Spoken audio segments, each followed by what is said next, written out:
bienvenida a Gonzalo Cañete. Gonzalo, amigo de la casa, analista de mercados, con muchísima información y muy pendiente de todo lo que ocurre en este país, en la bolsa y también a nivel geopolítico. ¿Cómo estás, Gonzalo? Muchísimas gracias por atendernos hoy. ¿Cómo te encuentras? Pues estoy encantado y excitado de estar aquí, ¿no? Con todo lo que está pasando, pues hacía ya falta venir una vez más a Comercio TV a contar a la audiencia cómo está el panorama. Qué bien, y estamos esperando por ti porque sí, hay muchos cambios en el mercado de valores, incluso ya se está hablando de una recesión que fue tocado el día de ayer, ese punto donde ya se pasa más del 10%, y justamente de esto y más queremos hablar contigo en esta mañana. ¿Qué te parece? Pues deseando que empecemos a sacar los detalles, ¿eh? Porque aquí No, hay deseando mucha, escuchar de ti. Hay mucha tela que hay mucha cortar, tela que cortar. Gonzalo. Claro, vamos. Bueno, voy a empezar con esas declaraciones que dio ayer el presidente de Estados Unidos, Donald Trump, que dijo: no voy a ceder en absoluto, nos han estafado durante años y no nos van a estafar más, habrá algunas perturbaciones, pero no van a durar mucho. Bueno, sin duda una contundente declaración de intenciones de Donald Trump. ¿El mercado no interesa a Trump de momento? ¿Esto es una estrategia o es una convicción absoluta de que él está en lo correcto? Bueno, puede ser las dos cosas. Nos lo muestra como una convicción, pero podría ser también una estrategia. Incluso más importante que lo que dijo ayer. El domingo pasado, cuando tuvo la entrevista con Fox News, le preguntaron precisamente sobre las caídas en bolsa que ya empezaron la semana pasada y hizo unas declaraciones que me parecieron reveladoras, dando una pista muy clara, sabiendo leer entre líneas, sobre todo para los que seguimos de cerca lo que va haciendo, ¿no? Sus movimientos. Y es que dijo, la economía china planifica a 100 años y nosotros miramos trimestre a trimestre. Por lo tanto, básicamente lo que nos da a entender es como dejemos de mirar lo que está pasando ahora, porque lo que viene es mucho más gordo y mucho más grande que las correcciones que pueda tener Wall Street. Claro, aquí está la cuestión. ¿Nos fiamos de sus palabras y confiamos en que tiene un plan?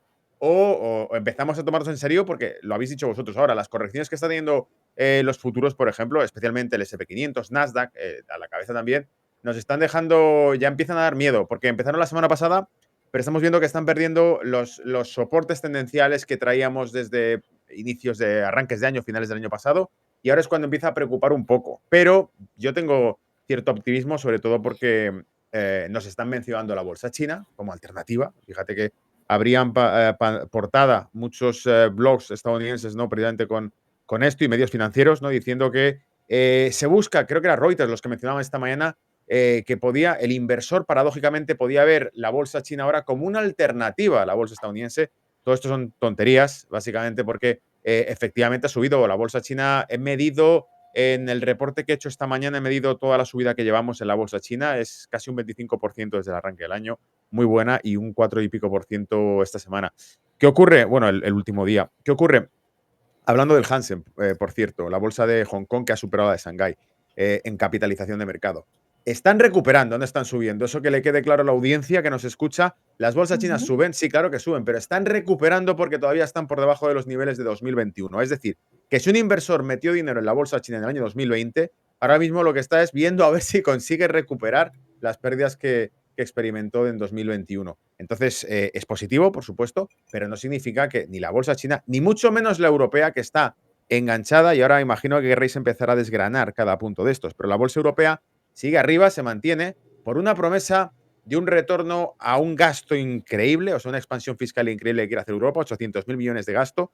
El problema, industria bélica, es decir, gasto militar. Y esto ya ha ocurrido en Europa. No nos olvidemos de qué pasó en Europa cuando la economía se rescata, Alemania en crisis, como ya pasó, y se rescata la economía con una expansión del gasto militar. Y esto se le ocurrió al señor del bigote y terminó muy mal. Entonces, no nos olvidemos de la historia.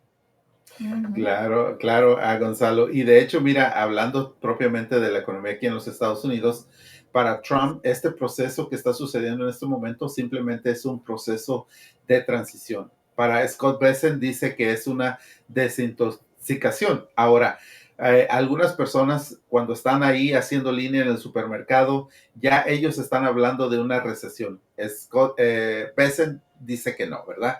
Pero ¿cómo tú defines la situación actual de la economía aquí en los Estados Unidos? ¿Es realmente exagerado hablar de una recesión en este momento? Lo es, creo que lo es, sin duda, sencillamente por una cuestión.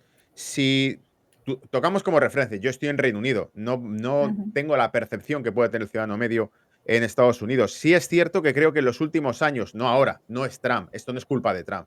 Los últimos años hemos percibido un aumento del coste de vida y una disminución de los servicios interesante. Es decir, tenemos peor calidad en los servicios que recibimos y tenemos un mayor coste en los mismos servicios, en la vivienda, en otro tipo de factores. Ahora, si nos basamos en los hechos que conocemos o los datos que conocemos, hay varios puntos que esta mañana, con una intervención que tenía también con los compañeros de Bloomberg, he hecho un mapa de ideas y he dicho, esto lo tenemos que traer a Comercio TV, porque he sintetizado básicamente todo eso y he aprovechado para hacerlo en un mapa mental.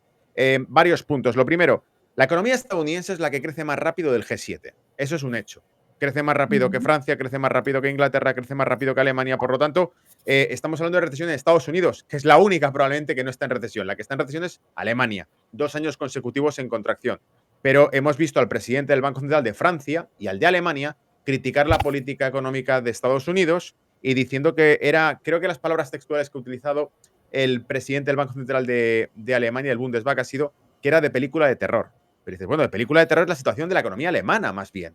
La economía estadounidense en el último trimestre presentó y revisó es del 2,3% de crecimiento trimestral en el Q4 del año pasado. Alemania tiene crecimiento negativo. Esto es lo que es de terror. Y lo segundo, la tasa de paro sigue siendo de las más bajas del G7. Sí. Es decir, está a niveles parecidos a los del Reino Unido, pero está por debajo de Europa, de la zona euro y del resto de países, está por debajo de la tasa de paro de Alemania.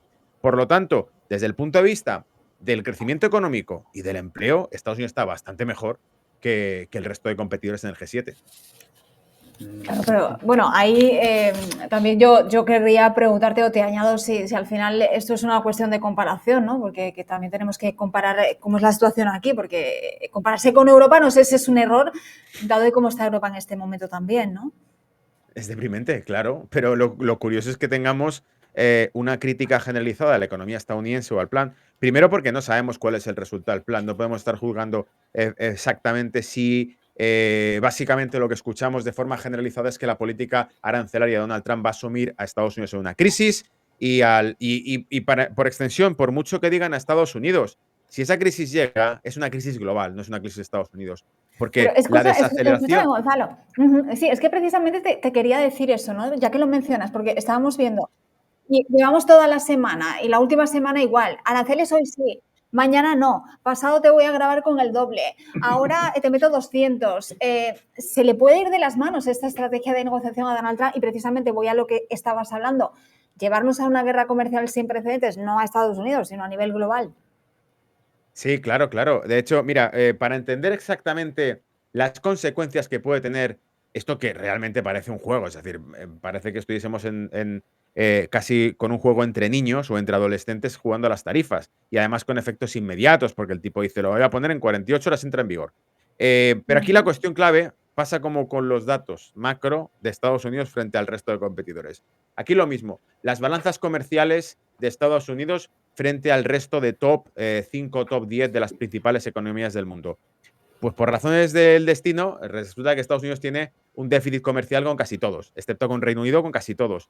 Por lo tanto, evidentemente es el que más compra a China, es el que más compra a Alemania, es el que más compra a la zona euro. Entonces, cuando tú tienes un déficit comercial con tu vecino, tú le amenazas a tu vecino con no consumir su producto. Y la forma de no consumir su producto es duplicando su precio.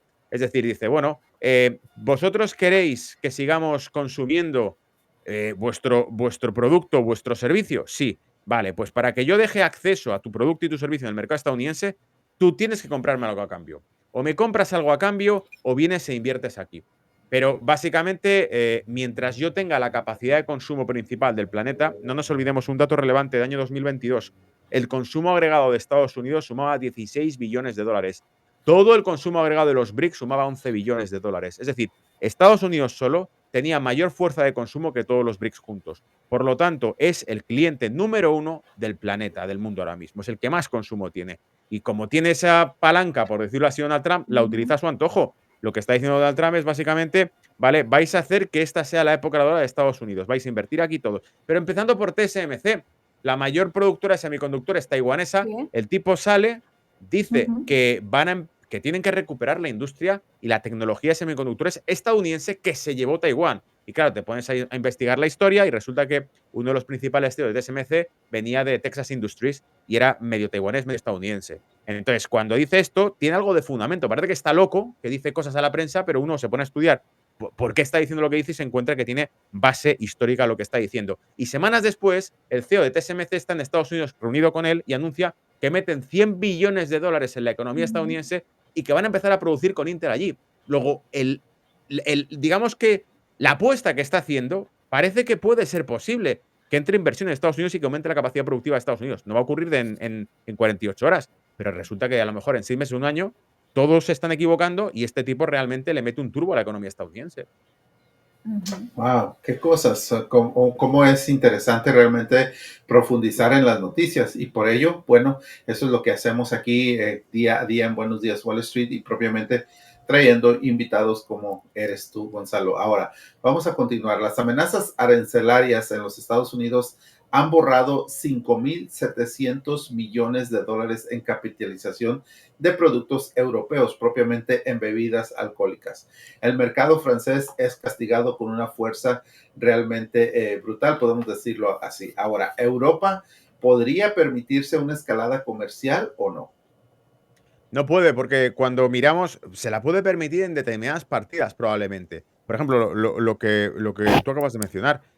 Para Francia, el mercado de la venta de alcohol es crucial, porque básicamente es lo que más exporta a Estados Unidos. Entonces, a ellos sí le perjudica. Y podemos analizar partida a partida cada producto o cada servicio que exporte Europa hacia Estados Unidos. A lo mejor en alguno tiene ventaja, pero en términos generales, la balanza comercial de Estados Unidos tiene un déficit de 60 y pico mil millones de dólares en negativo con Europa, es decir, le está comprando más productos a Europa que los que Europa le compra a él. Si entramos en una espiral de tarifas unos contra otros, los que pierden es Europa, porque es Europa la que primero está en peor situación macroeconómica, está en recesión y en contracción ahora mismo Europa, solo le va a salvar si hay guerra. Si la guerra encima se firma un acuerdo de paz, ¿para qué se están gastando lo que se gastan? Con un aumento del gasto público, con una inversión en balas y en tanques, pues más vale que haya guerra, porque como encima haya un acuerdo de paz, Europa se va a comer con patatas los tanques. Y eso cuando no se lo tenga que comprar probablemente a Estados Unidos, como ha hecho siempre, es decir, a Lockheed Martin, a todo el tema de F-35, de armamento, etcétera.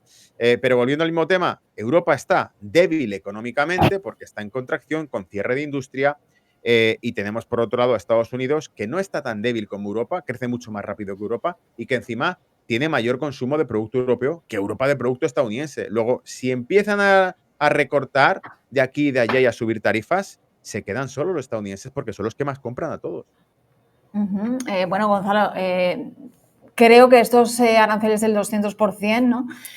A Europa, tarde o temprano, ¿no? Habrá una negociación, habrá diplomacia, von der Leyen está dispuesta a negociar y me imagino que esto se acabará dando marcha atrás, ¿no?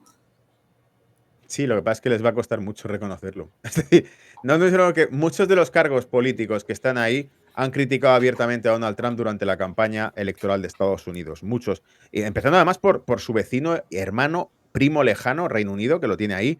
Stamer hizo campaña contra Donald Trump. Y ahora Stamer tiene que ir a Estados Unidos, tiene que reunirse con él, darle la mano y además suplicar o cruzar los dedos, rezar 3 Padres Nuestros para que no apunten a Reino Unido en la guerra comercial. Porque por Europa van. Y Reino Unido, que por cierto, Stamer proponía reunificarse con la Unión Europea, volver a entrar en la Unión Europea, reentrada del Brexit, tras el Brexit, ahora ni lo menciona, porque como Reino Unido esté dentro de la Unión Europea, igual se come todos los golpes comerciales que van a llevarse a la Unión Europea. Fíjate cómo ahora Reino Unido se hace el loco y trata de mantener una relación neutral y cordial con Estados Unidos.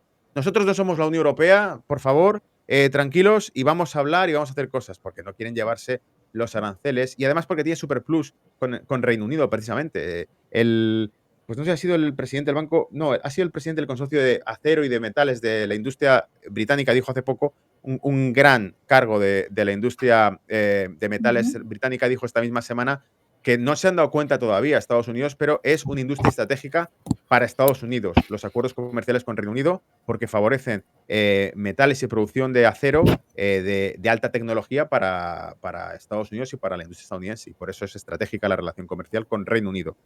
Y no nos olvidemos que esto ha funcionado, ¿eh? Ha habido otros países que se han librado de esto. Australia, por ejemplo, lo hizo también, diciendo, nosotros no tenemos ningún conflicto comercial con Estados Unidos y mantenemos una buena relación estratégica de negocio. Y Donald Trump lo reconoció y dijo que sí, que no tenía por qué tener un conflicto comercial con ellos.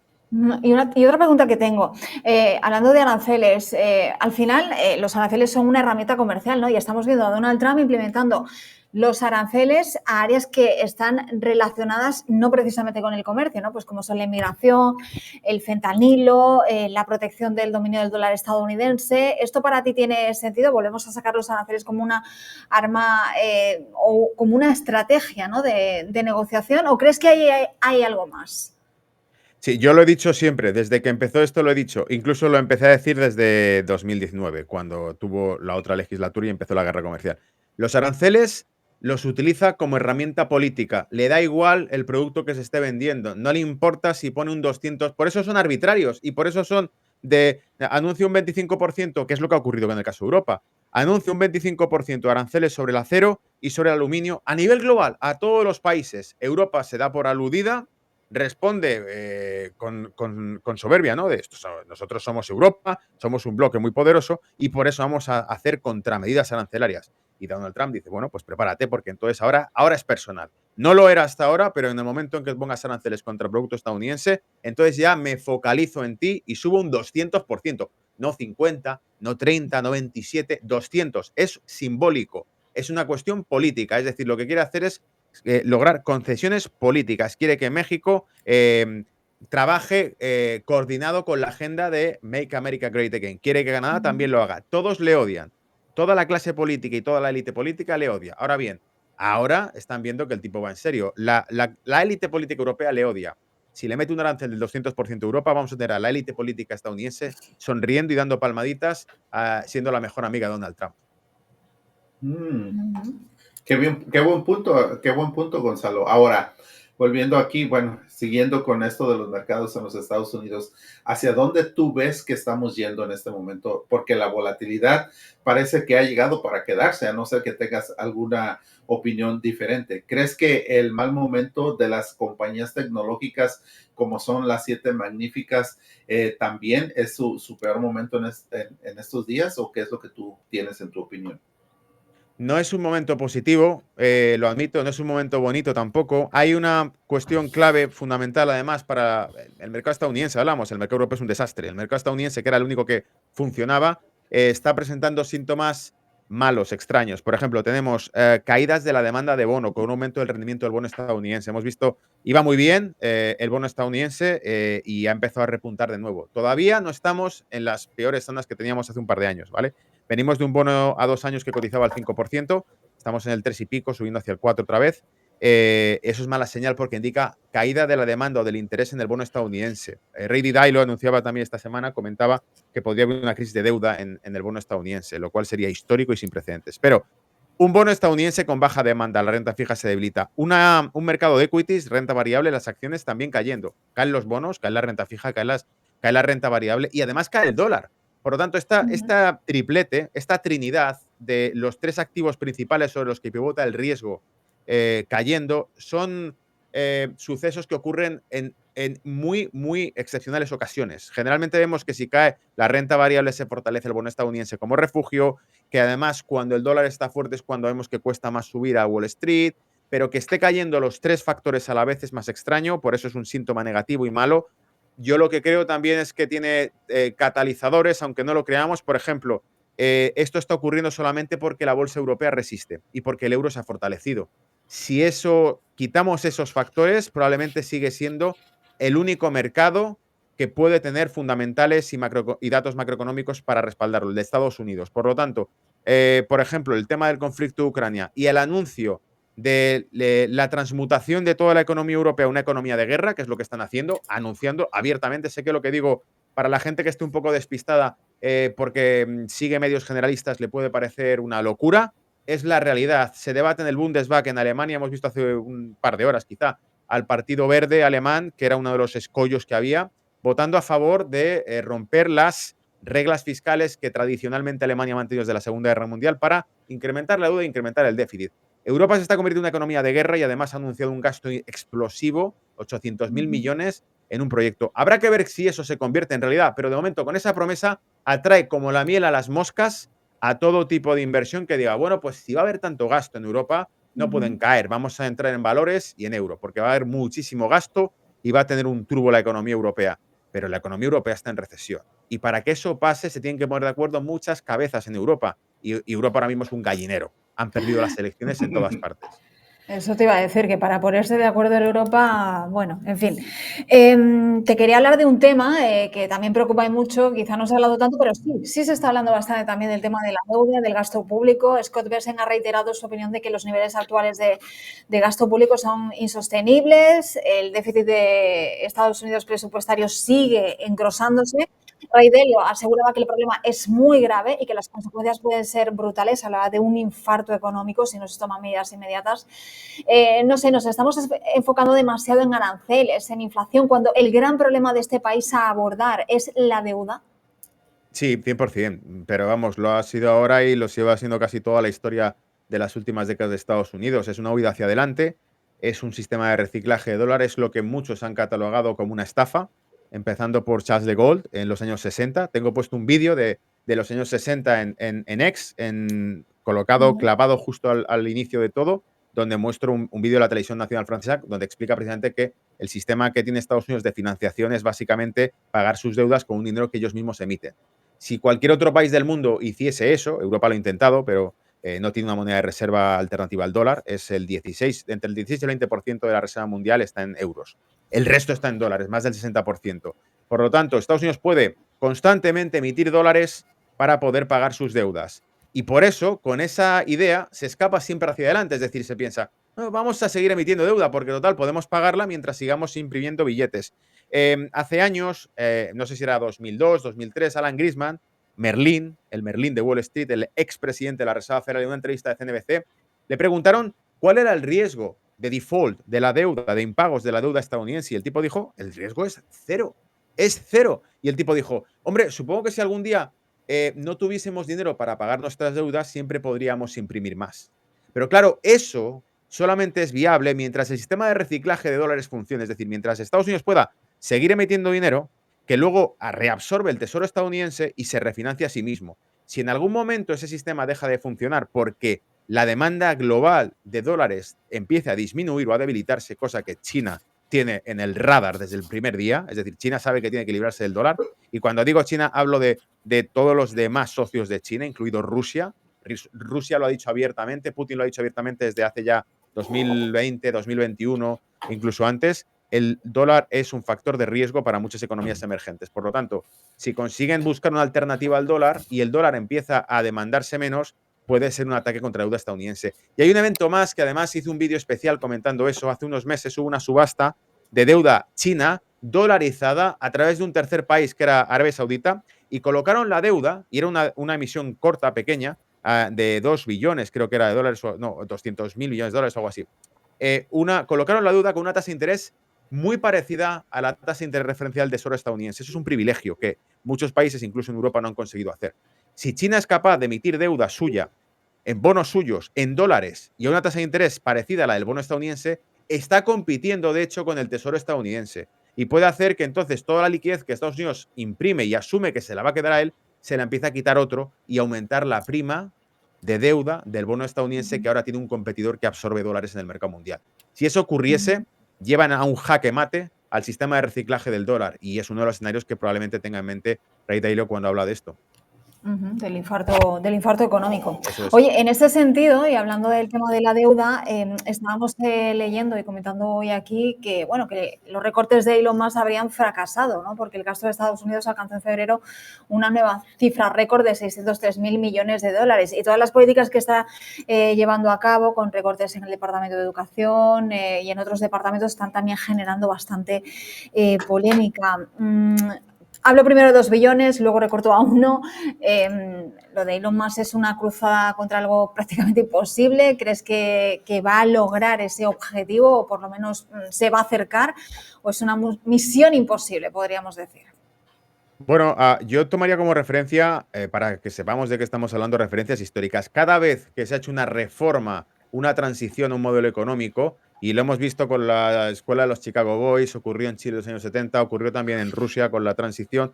Cada vez que se hace un cambio radical, y es lo que en teoría nos han vendido, según Donald Trump, es un cambio radical y según Elon Musk, están básicamente tirando del freno de mano y haciendo que pare todo el gasto público para tratar de ver en qué se está gastando dinero. Nos leyeron partidas de gasto, las leyó Donald Trump y dijo, esto es serio, lo dijo en el Congreso. Leyó cosas como 8 millones de dólares invertidos en generar ratones transgénero. Hemos visto que el USAID, la ayuda estadounidense internacional, estaba enfocada a financiar proyectos para transexuales en un pueblo perdido en África. Es decir, se estaban echando miles de millones a todas partes. Ahora están cortando eso porque congelaron los fondos del USAID. Si eso se para de golpe, la cuestión está en cuánto tarda en reflejarse estos recortes en las cifras generales presupuestarias de Estados Unidos. Lo que traemos es probablemente una velocidad crucero de un mastodonte gigantesco que es la economía estadounidense, y por mucho que estén frenando partidas, el peso de esa economía, vencimientos de pagos, etcétera, siguen circulando. Entonces, probablemente no lo pueden cortar de forma radical. Y como tú acabas de mencionar, Ana, también, este tipo de recortes van a llevar, que nadie se olvide, antes de que veamos la salida de ese túnel de deudas, si es que es posible, lo que vamos a ver, por supuesto, es mucho dolor. Porque cuando se hace este tipo de recortes, deja de circular dinero, se reduce, en términos reales, se reduce el tamaño de la economía. Porque se gasta menos dinero. Cuando tú reduces el sector público, estás beneficiando a medio o largo plazo al ciudadano medio, porque le van a cobrar menos impuestos y va a tener más libertad, pero en el efecto inmediato lo que vas a ver es que hay menos servicios y menos actividad, porque ha disminuido el tamaño de la economía. Pero por el lado del sector público es lo que no queremos. Queremos que la economía funcione libremente entre individuos sin que esté parasitada con altos impuestos y con gente que cobra sin saber muy bien por qué, y del dinero de todos. Entonces, creo que hay un periodo de transición que genera malestar social, siempre ha ocurrido a lo largo de la historia, y que luego después también siempre ha ocurrido, esos periodos de dolor y de transición en el modelo económico se suelen traducir en un boom económico de crecimiento mucho más rápido. Ocurrió para Rusia, para Chile, en fin, por eso digo que ocurre en casi todas las economías que sufren una reforma radical. Bueno, ya lo dijo el propio Donald Trump, habrá dolor, pero renacerá, ¿no? Estados Unidos y bueno, pues seguirá siendo o se convertirá en la potencia económica. Gonzalo, no sé si quieres añadir algo más, Ale, pero de verdad, Bueno, te invitamos, es una masterclass aquí de economía. sí, agradecerle a Gonzalo. Agradecerle a Gonzalo. Pero Gonzalo, te hago una pregunta ahorita con los mercados que el día de ayer estuvieron en rojo y cruzaron al terreno de corrección. El día de hoy, pues hay una muy buena recuperación. ¿Qué es tu opinión? ¿Nos mantendremos dentro del terreno de corrección por algún tiempo y saldremos de ahí sin dificultad? ¿O es que realmente vamos a ir a un terreno de mercado bear market o un terreno de osos, como se conoce? Bueno, como suelo decir a los clientes, ¿no?, del mundo institucional, ¿no?, en el que trabajo, si supiésemos la respuesta a esa pregunta, no estaríamos aquí hablando, estaríamos demasiado ocupados ganando dinero.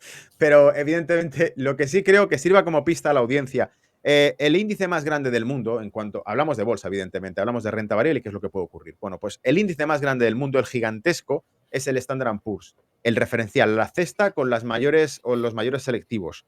Russell 2000 o Wilshire, hay otros índices que tienen compañías más pequeñas que suelen reflejar mejor el tejido real de la economía estadounidense para que nos marquen un poco el terreno. Pero aquí el que manda es el Standard & Poor's, el SP500, el índice más grande del mundo, un gigante, un monstruo. Y si ese índice consiguiese recuperar los 5.600 puntos al cierre de semana, es decir, hoy, que veamos que el rebote que estamos teniendo le permite ir cerrando por encima de 5.600, quizá hay posibilidades de que la semana que viene tengamos una semana de recuperación. Pero si esta semana, este viernes, hoy, lo vemos que sigue cayendo, que no consigue tomar la recuperación, estamos empezando a perder niveles críticos que pueden marcar el fin de una tendencia alcista que llevaba meses. Por lo tanto, estamos empezando a entrar en niveles clave. Las caídas de hace un día, dos, todo lo que llevamos arrastrando eran preocupantes. Si pierde estos niveles y cierra la semana por debajo de 5.600, no pinta bien la cosa, no vamos a mentir. Bueno, además acaba de salir el dato de la confianza del consumidor y ha caído, mucho peor de lo esperado. O sea que, bueno, las cosas por aquí están así. Gonzalo, oye, un placer. Te seguimos en tus redes sociales, en tu canal de YouTube, siempre dando muchísima información. Siempre, pues, al día de lo que está pasando y, bueno, con todo tu conocimiento, pues también explicar, ¿no?, por qué suceden las cosas, qué antecedentes hay en todo y, en fin, bueno, pues es un placer, como digo, charlar contigo. Muchísimas gracias. De verdad, te seguimos en Brújula de Mercados, en tus redes sociales y te esperamos por aquí dentro de poquito, porque como no dejan de pasar cosas, pues te volveremos a llamar en breve. Cuando queráis. Muchas gracias por contar conmigo. Cuidaos. Gracias, Gonzalo, y estaremos pendientes. Alejandro, hasta luego, Ana. Hasta luego. Cuídate mucho. Un placer, como siempre, Gonzalo Cañete. Síganlo porque tiene información de primera mano.